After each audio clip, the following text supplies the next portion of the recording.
Türkmenistanyň Mary welaýatynyň Mary şäherindäki bankomatlarda nagd pul ýetmezçiligi bilen bagly problema saklanyp galýar.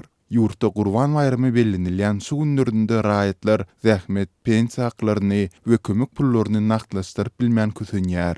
Bu barada habar berýän Azatlyk radiosynyň Mary welaýatyndaky habarçysynyň tasdiklamagyna görä, şäheriň Türkmenistan döwlet we senagat paýdarlary täzirçilik banklarynda 2 sany bankomat işleýär. Ýöne bulardaky nagd pul seristesi öýläne çelini gutarýar.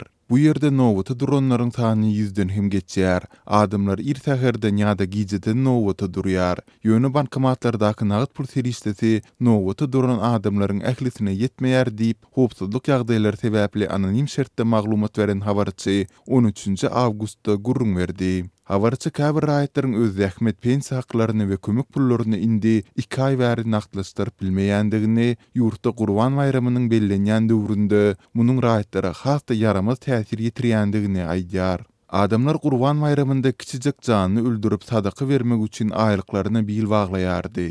Ýöne häzir olar öz halal zähmetiniň gazanjyny hem alyp bilmeýärler. Adamlar asaçan bolmasa-da öz aralarynda nägileliklerini aýdýarlar diýip habarçy bellidi. Onuň sözlerine görä raýatlar plastik kartlaryndaky pul seristesinden nagd däl sowdany hem amala aşyryp bilmeýärler. Sebäbi Mary welaýatyndaky orta telekiçilere degisli tasy ähli hususy dükanlarda tölük terminallary işlemeýär.